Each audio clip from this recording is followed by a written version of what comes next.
Simbora estudar! Hoje nós vamos falar sobre a obra Fogo Morto de José Lins do Rego. Eu havia lido Fogo Morto há muito tempo, né? Ali com os meus 20 anos, tá? Quase 30 anos já, né?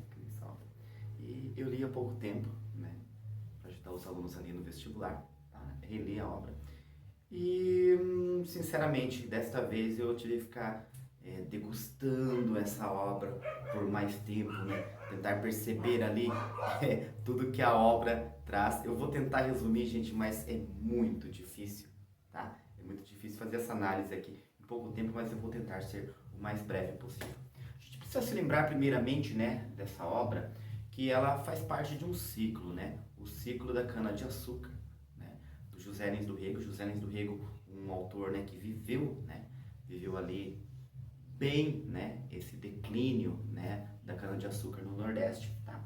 E ele tem 5 obras, né, que compõem esse ciclo, né? Começa ali com o Menino do Engenho, né? As primeiras 4 obras são bem na sequência, né? É, ano sim, ano não, ou às vezes em anos até seguidos, né? Mas ele traz ali Menino do Engenho, Doidinho, né? Depois tem Banguê e Usina. Aí depois de Usina, que é a quarta obra, ele tem alguns anos ali, um espaço entre 6 e 7 anos, e aí ele publica, né, quando todos já esperavam que o ciclo havia se encerrado, né, ele publica Fogo Morto.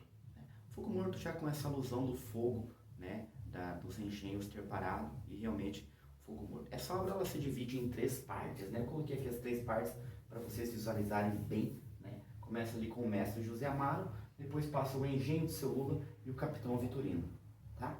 Então esses 3 personagens aqui, eles são personagens que se interligam em toda a história, né? Todo ali o enredo, ele vai se passar entre esses 3 personagens. Quero chamar a atenção apenas a uma coisa, né?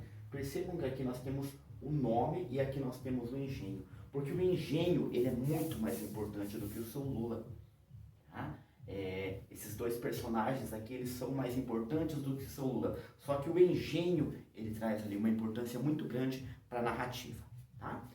Começamos ali a nossa obra com o mestre José Amaro, né? O mestre José Amaro que já traz ali o amaro no nome, né? Aquela coisa do amargo, né? Ele é um homem infeliz e já se começa ali a pensar naquela decadência naquilo. Nossa, o meu pai era um grande celeiro e o meu pai veio fugido de Goiânia para cá e o meu pai fez celas, né? Tal, e para pessoas importantes e ele, um simples celeiro de beira de estrada, né? Não era nem dono da sua própria casa, né? Ele vivia ali em terras do engenho do seu Lula, né? O Santa Fé. Tá? Então ele vivia em terras emprestadas, ele não era nem dono da sua própria propriedade. Mas nós temos ali um homem que a princípio parece forte, né? Ele tem umas falas ali bem, né? Por exemplo, eu não trabalho para quem grita comigo, e não trabalha realmente, né?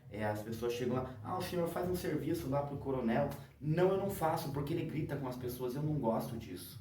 Tá? Eu não sou obrigado a trabalhar para ninguém. Para vocês entenderem um pouquinho melhor o que seria esse celeiro de beira de estrada, né? Seria mais ou menos o borracheiro de hoje em dia, né? Furou o pneu, ele vai lá consertar, seria o celeiro. É uma comparação assim, vocês podem achar um pouco estranha, mas foi o melhor que eu encontrei aí para quem conseguir aí fazer uma comparação para trazer ali para os dias de hoje. Então José Amaro, esse homem amargo que reclama de tudo, né? Ele não, todo mundo, ele não gosta de ninguém, né? Ele odeia todo mundo e ele fala isso. E ele não gosta da mulher e tudo é culpa da mulher. E ele tem uma filha doente que é solteirona e a culpa da filha ser assim é da mulher e essa filha que não presta. E ele bate na filha.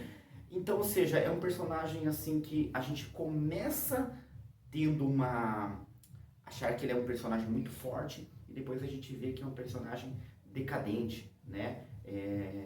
Ele tem os olhos amarelos, tá? E acontece em alguns episódios ali, por exemplo, ele não consegue dormir, ele vai caminhar durante a noite e na primeira saída dele de caminhar durante a noite, encontram com ele caminhando durante a noite, sangue, mas a sangue de um animal, né? Foi encontrado em frente à sua porta, depois já disseram que ele tinha, né, matado alguém, que ele era um lobisomem, essa notícia corre e ele se transforma no lobisomem e as pessoas têm medo dele, né? Inclusive a esposa, né? A própria mulher, ela começa a ter medo dele e acaba se afastando dele depois, né? A filha prefere ficar com a filha, leva a filha para o Recife para a filha ser curada, e o José Amaro fica sozinho. E o final do José Amaro é realmente esse, né? O único que o acompanha é o negro passarinho. Tá? José Amaro tem essa coisa, eu sou branco, eu sou superior aos negros, e a única pessoa que lá no finalzinho está até o final com ele é o negro passarinho. Tá? Então essa é a vida do José Amaro, esse cara que traz o amargo até no nome. E ele não gosta do seu Lula, né? E a segunda parte é o engenho do seu Lula. E ele volta no tempo, né? Nós estamos ali em um momento da narrativa, ele vai voltar lá para o passado, né? Para o sogro do seu Lula, que foi quem construiu tudo aquilo, né? Pegou um engenho pequeno e transformou o Santa Fé numa potência, né? E era um cara, assim, que ele queria ser diferente dos outros donos de engenho, né? Dos outros grandes latifundiários ali da região. Então ele manda a filha estudar no Recife, ele traz um piano, a filha toca, a filha é culta, ele quer dar educação para a filha e transforma a filha numa moça muito culta, né? Uma moça muito acima das outras ali na região, e de repente ele olha para a região e não há um homem à altura da sua filha. E o Lula vai passar um tempo na sua casa e eles olham para aquele homem, opa, esse cara aí pode ser o meu genro, né? Um tempo depois, o Lula volta, né? Volta para sua casa, mas manda uma carta, acabam se casando. Vou tentar ser breve, tá? Vou tentar ser breve, não contar tantos detalhes. Mas o Lula acaba voltando, né? E se casa com ela, só que com o tempo eles começam a ver que o Lula é um preguiçoso, né? Então o seu Lula acaba sendo preguiçoso, ele vê que não dá para confiar naquela pessoa, que aquela pessoa não vai levar o engenho adiante, né? Com a morte do sogro, a sogra assume para não deixar nas mãos dele, e depois a sogra também acaba falecendo, ou seja, o engenho acaba nas mãos dele, né? E ele vai ali só naquela decadência, ele vai, né? Algo bem legal, né, que serve como metáfora dessa decadência do seu Lula, é o cabriolé que ele tem, né? Ele traz esse cabriolé e aquilo é uma festa na cidade, como tinha sido o piano anteriormente da esposa, né? Então aquele cabriolé é uma festa, ele é o único que tem um cabriolé na cidade, e ele anda e chama a atenção de todo mundo, né? E esse cabriolé, ele vai só perdendo valor, né? Não se renova, não vem um carro novo, nada disso. Ele vai só perdendo valor ali com o tempo. É a decadência do seu Lula, é a decadência do engenho, tá? É a decadência do engenho Santa Fé, que está demonstrada aqui. Também a sua filha tem problemas parecidos com a filha, né? São pessoas bem parecidas, mas a filha dele também tem problemas parecidos com a filha do mestre José Amaro, tá? De doenças, ficam solteironas, não arrumam marido, e o fim do seu Lula também é assim, né? Levando à decadência do engenho Santa Fé. Pessoal, vou fazer uma pequena pausa aqui, tá? Vim aqui gravar agora, né? Depois, tá? Que eu tinha já gravado o vídeo todo. Esqueci de algo muito importante, vou voltar aqui para falar sobre isso, tá? O seu Lula, ele tratava muito mal os escravos, né? Ele tinha uma forma de tratar os escravos muito mal. Não que os outros tratassem bem, mas ele tratava muito pior, né? Ele era o senhor de engenho que tratava os escravos muito mal, tá? E a passagem da abolição da escravatura, né? Ela é contada ali no livro, e a forma como os escravizados reagiram a isso, tá? Então os negros, dos quais ele era um dono, foram libertos, tá? E ninguém quis ficar, tá? Ninguém aceitou ficar. Nós sabemos, né, que ali nesse período muitos escravizados não tinham para onde ir, aceitavam ficar, né, continuar ali no próprio engenho. No seu engenho nenhum escravo ficou, né, com exceção de um, tá? Apenas um escravo ficou. Os outros debandaram e foram todos embora. Inclusive eles ficam com muito medo durante aquela noite dos escravos virem se vingar das maldades que ele fazia com os escravos, tá bom? Agora vamos continuar aqui o vídeo, tá? E o último deles, o Capitão Vitorino. No início, né, deste romance, todos esses três personagens, eles aparecem em todos os momentos, tá? Nas três partes, tá? As histórias se misturam, tá? E o Capitão Vitorino, ele aparece ali no início, né? Você que tá lendo, você não dá nada por ele, você fala assim, nossa, esse cara é ridículo, né? Ele fala em ser político, ele quer ser político, e você fala, nossa, esse cara não entende nada. E ele fala de enfrentar os poderosos e as crianças riem dele, né? As crianças o chamam de paparrabo. Ele passa na rua, as crianças dizem, ô paparrabo, né? Então, ou seja, ninguém respeita o Vitorino, que quer ser chamado de capitão, né? A gente vê isso ali no início e fala, pô, o cara que se chama de capitão, né? E é um personagem que ele vai crescendo, né? Durante o romance ali, ele cresce muito durante o romance. Então vamos perceber uma coisa, né? O mestre José Amaro, uma coisa só que eu não falei, né? Do mestre José Amaro, vou retornar aqui agora falar um pouquinho. Toda essa amargura do mestre José Amaro, né? É explicada pela vida que ele tem também, né? Isso leva ele a ser uma pessoa amarga. Tanto que ele fala, né, que a mulher dele casou com ele, a mulher dele não era lá grande coisa, né? Mas ele também, né, se não casasse com ela, de repente não se casaria com ninguém. Ou seja, ele tem aquela ideia da condição dele. E ele admira as pessoas, ele admira o cangaceiro, né, que vive por ali. Ele admira muito, ele queria ser como aquela pessoa, mas ele fala de ter toda aquela coragem, mas ele não tem toda aquela coragem. Então é como se ele começasse aqui e ele tem um declínio junto com o Santa Fé. Tá? Ele parte de um ponto lá em cima e ele vai para baixo. E o engenheiro do seu Lula, a mesma coisa, né? Ele começa até mais acima, tá? Então, o seu Lula começa aqui com o seu engenho e ele também tem a decadência e vai lá para baixo. E com o Capitão Vitorino acontece o contrário, né? O Capitão Vitorino, ele é desacreditado por nós leitores, né? Quando começamos, vemos ali Vitorino paparrabo, e todo mundo tira sarro. O próprio mestre José Amaro tem dó do compadre, lembrando que eles são compadres, né? O Vitorino batizou o filho, o mestre José Amaro batizou o filho do Capitão Vitorino, né? Observem aqui mais uma coisa interessante. Os dois têm filhas e as filhas são doentes, as filhas não conseguem progredir, as filhas também acompanham aquela decadência. Enquanto o Capitão Vitorino tem um filho, o filho vai para a marinha, o filho se dá bem. Quando o filho retorna, o filho é motivo de orgulho. As crianças passam, todo mundo passa a ver o Vitorino com outros olhos por causa do filho. E o filho admira o pai.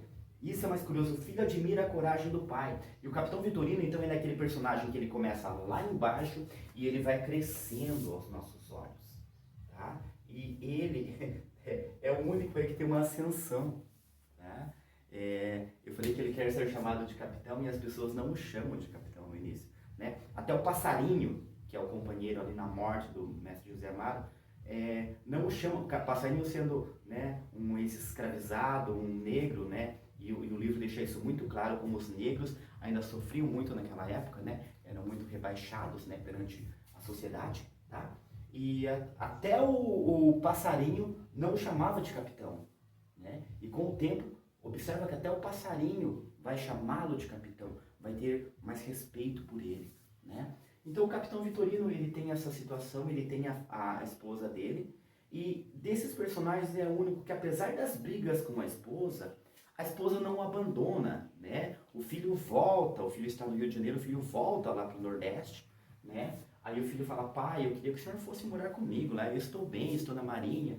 Eu abandonar a minha terra, aqui a política? Não, eu sou político, eu vou crescer aqui, eu tenho meus votos, eu tenho meu povo aqui. E ele se recusa, e ele fala assim, se a minha esposa quiser ir, sua mãe quiser com você, pode ir, mas eu não vou. A mulher não o abandona, a mulher fica com ele, tá? Então observa isso, ele tem um filho, o filho se dá bem, a mulher não quer acompanhar o filho, tá? A mulher fica com ele. E aqui nós temos, né, essa ascensão do Capitão Vitorino. Capitão Vitorino mostra sua força, né?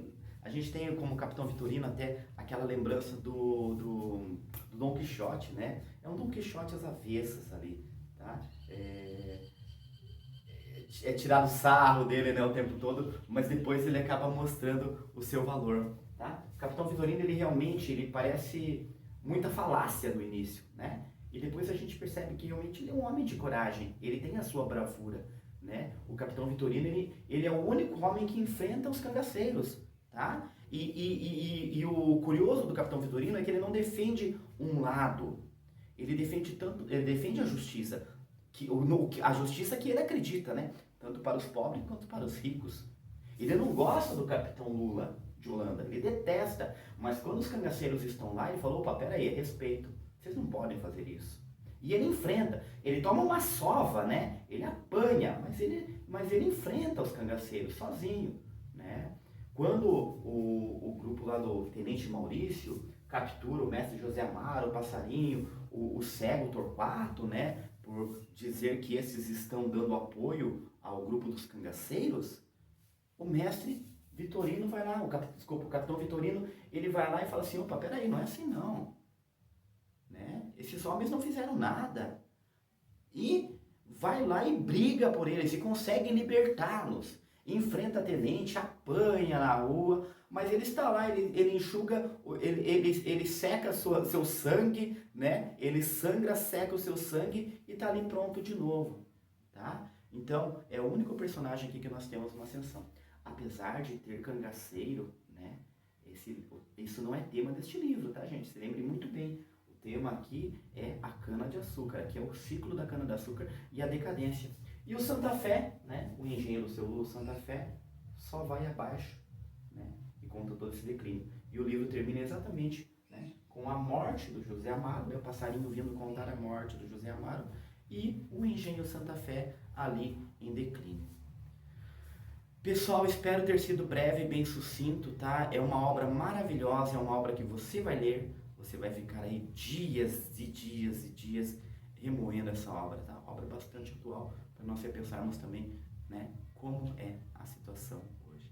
Bom, então, grande abraço. Não se inscreveu no canal, ainda se inscreve. Estamos chegando a 900 inscritos, vamos ver se o canal cresce bastante. Beleza? Por hoje é isso e simbora estudar!